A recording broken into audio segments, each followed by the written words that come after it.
நற்றமிழ் வந்தனங்கள் நலம் நாடும் அனைவருக்கும் நயமுடன் உரைத்து நாவார வரவேற்று நிற்கின்றோம் நம் சுடர்க தமிழ் ஒளி அலைக்கு.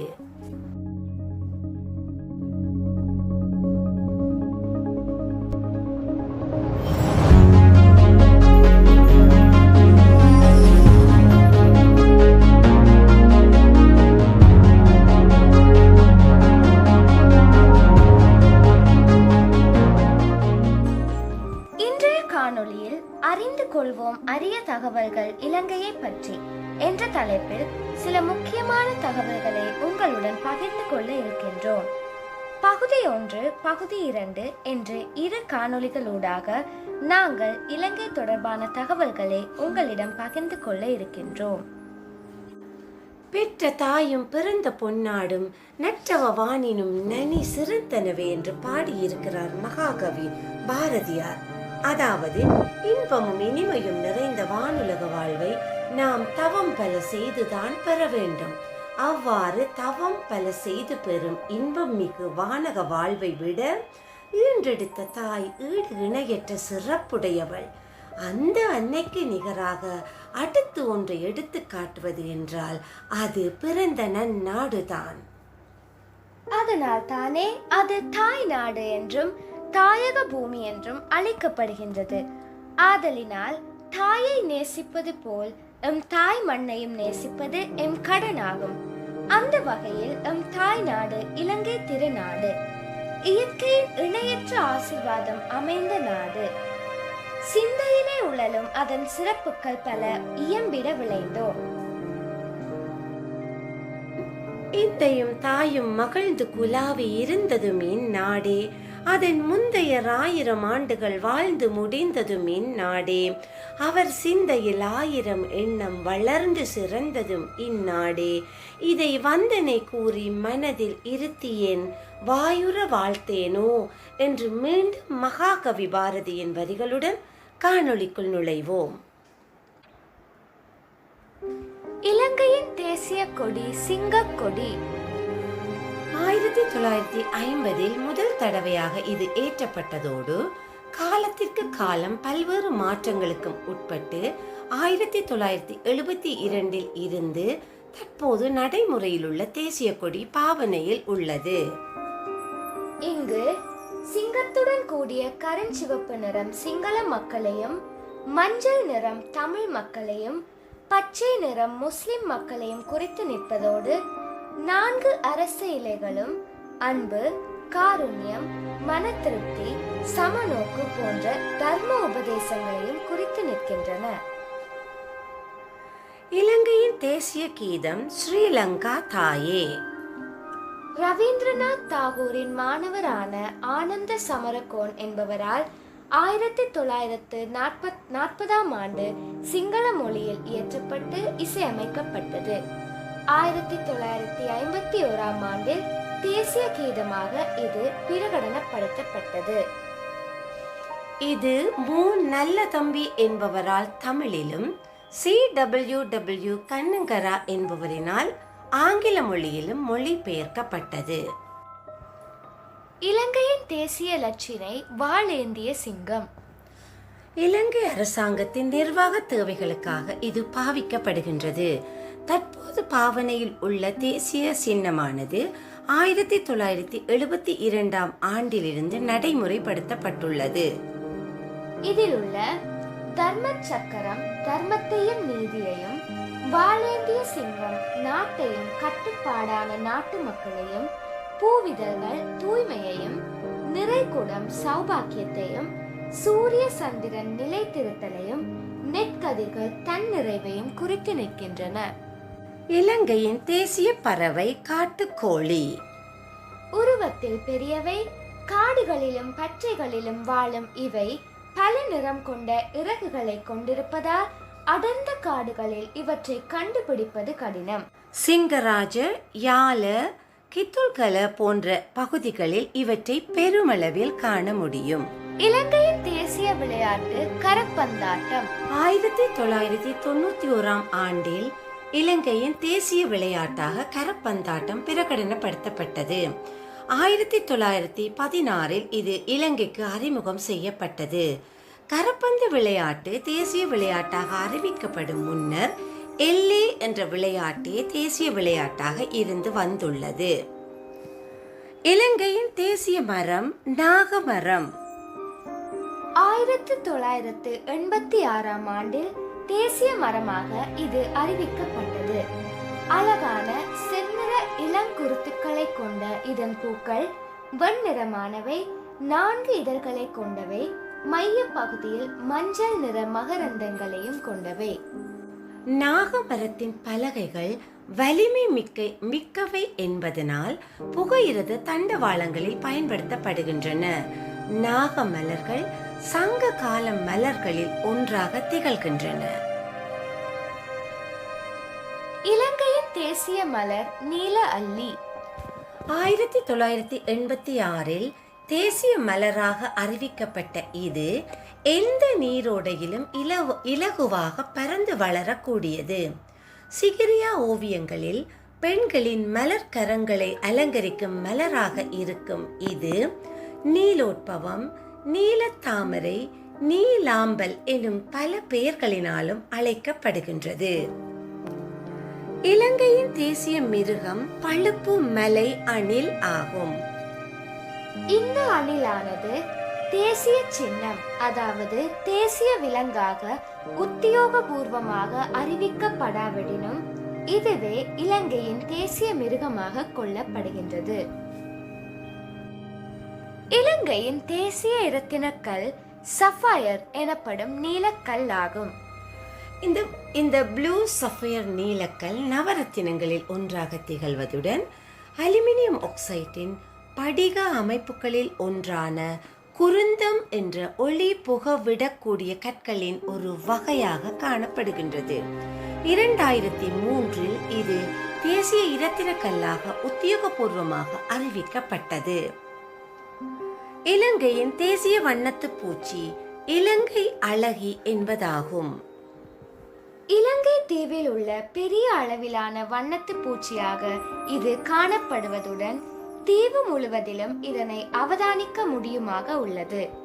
இது பயிர் தாவரங்களுக்கு பாதிப்பினை ஏற்படுத்துவதாகவோ நோய் காவியாகவோ காணப்படுவதில்லை. இத்தகைய தன்மைகளினால்தான் இது தேசிய வண்ணத்து பூச்சி இனமாக சுற்றாடல் அமைச்சினால் அறிவிக்கப்பட்டுள்ளது. இலங்கை நாட்டின் அதிகாரப்பூர்வ பெயர் இலங்கை ஜனநாயக சோஷலிச குடியரசு, democratic socialist republic of Sri Lanka, அதாவது இலங்கை சனநாயக சோஷலிச குடியரசு என்னும் பெயர் 1978 ஆண்டு செப்டம்பர் மாதம் 7ஆம் தேதியிலிருந்து இலங்கை தீவின் உத்தியோகபூர்வ பெயராக இருந்து வருகின்றது. இலங்கையின் பழைய பெயர்கள் ஈழம், லங்காவ, இலங்காபுரி, நாகதீபம், தம்பபன்னி, செலான், செரண்டிப், சிலோன், தப்ரபேன் என்பனவாகும்.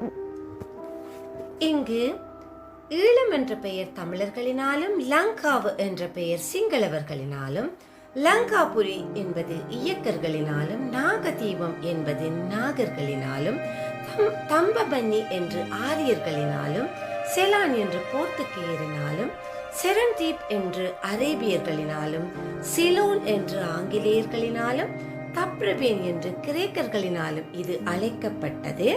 அத்துடன் ரத்தின துவீபம், மணி பல்லவம், தாமிரபரணி, லங்கா துவீபம் என்ற வேறு பல பெயர்களையும் கொண்ட பழம்பெரும் வரலாற்றை கொண்டதாக எமது தாய்நாடு திகழ்கின்றது. இலங்கையின் முதல் மன்னன் விஜயன் என்பவனாவான். கிறிஸ்துவுக்கு முன் 543 கிறிஸ்துவுக்கு முன் 505 வரை இலங்கையை ஆண்ட துணிச்சலான மன்னனாக இவன் கருதப்படுகின்றான். இந்தியாவின் கிழக்கு பகுதியான சிங்கப்புர என்னும் தேசத்தின் மன்னனான சிங்கபாகுவின் மூத்த மகனான இவனும் இவனது 700 தோழர்களும் தமது மோசமான பல நடவடிக்கைகளால் தந்தையால் நாடு கடத்தப்பட்டு இலங்கையை அடைந்ததாக மகாவம்சம் கூறுகின்றது. 2359 ஆண்டு கால வரலாற்றை கொண்ட இலங்கையின் அரச வரலாறு, அதாவது கிறிஸ்துவுக்கு முன் 543 இருந்து கிறிஸ்துவுக்கு பின் 1815 இடையேயான காலப்பகுதியின் அரச வரலாறு விஜயன் என்ற இந்த மன்னனுடனேயே ஆரம்பமாகின்றது. இலங்கையின் முதல் பௌத்த மன்னன் தேவநம்பிய தீசன்.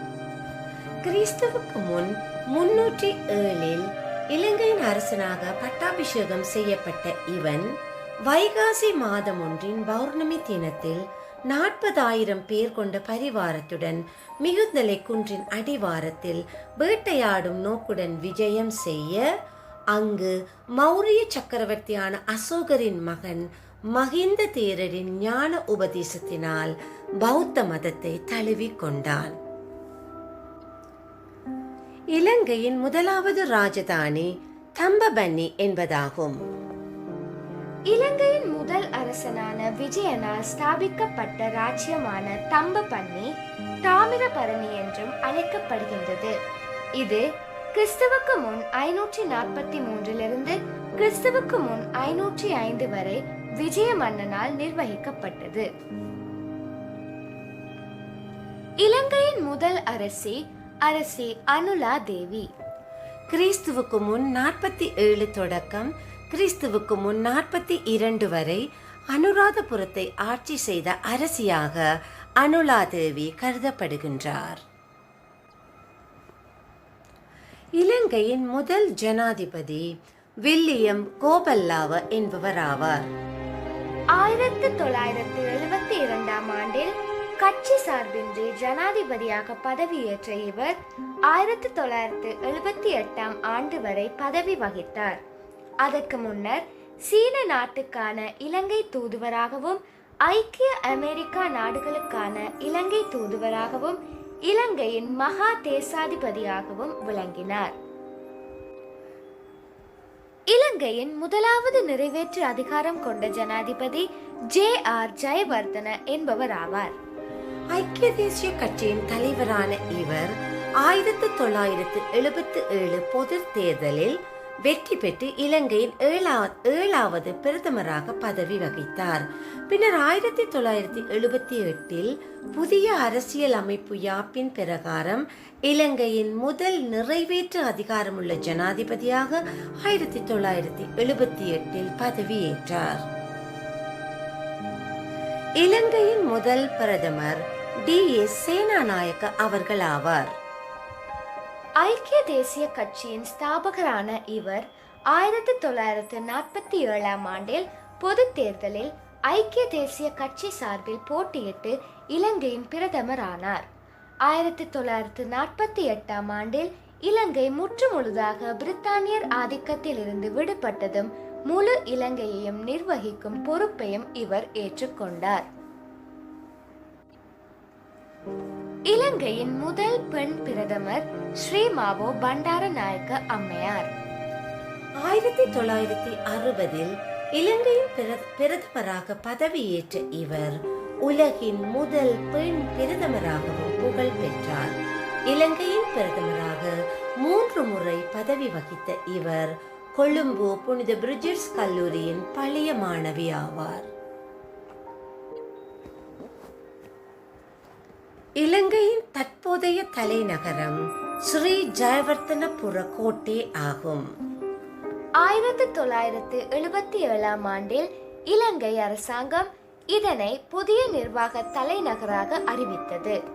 13 தொடக்கம் 16ஆம் நூற்றாண்டு வரை கோட்டை ராசதானியின் தலைநகராக இது இருந்து வந்துள்ளது.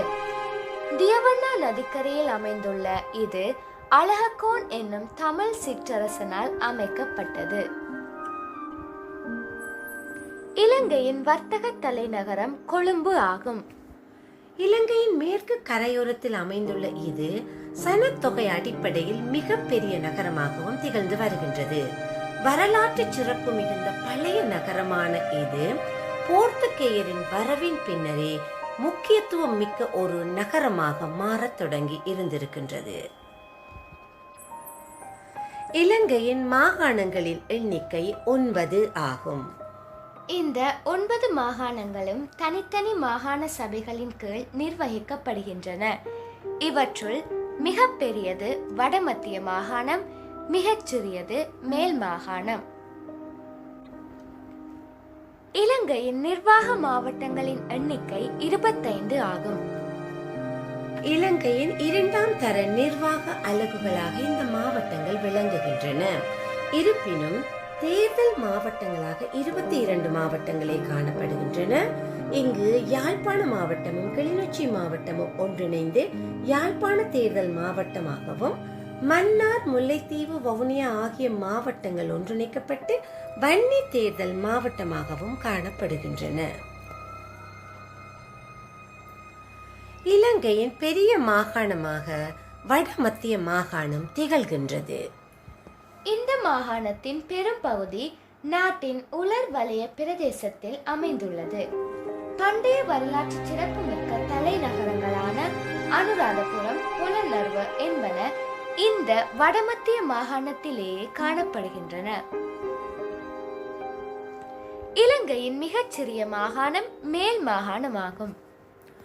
கொழும்பு, கம்பகா, களுத்துறை போன்ற மாவட்டங்களை உள்ளடக்கிய இது அதிக மக்கள் தொகையை கொண்ட மாகாணமாகவும் காணப்படுகின்றது. அத்துடன் உத்தியோகபூர்வ மற்றும் வணிக தலைநகரங்களையும் தன்னுள் உள்ளடக்கியதாக இது காணப்படுகின்றது. இலங்கையின் மிகப்பெரிய மாவட்டம் அனுராதபுரம் ஆகும்.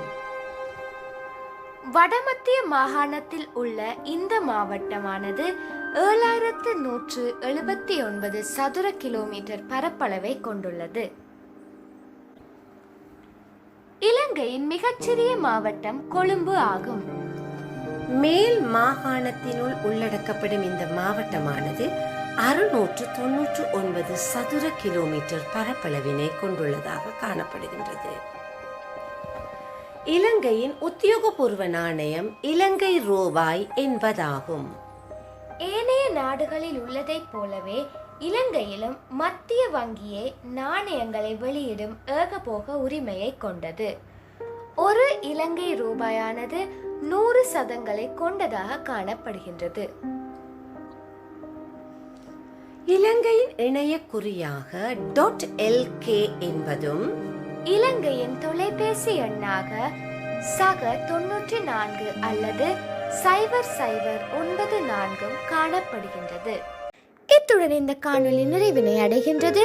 தமிழால் இணைந்து தமிழர்ந்த அனைவருக்கும் நன்றி சார் வந்தனங்கள். நல்லது மாணவர்களே, இந்த காணொளியும் ஏனைய காணொளிகளைப் போல உங்களுக்கு பயன்மிக்கதாக இருந்திருக்கும் என்று நம்புகின்றோம். காணொளியை பார்த்தபின் லைக், ஷேர் செய்வதற்கும் சப்ஸ்கிரைப் செய்வதற்கும் மறவாதீர்கள். மீண்டும் ஒரு பயன்மிக்க பதிவுடன் உங்கள் அனைவரையும் சந்திக்கும் வரை உங்களிடமிருந்து விடை பெறுகின்றோம்.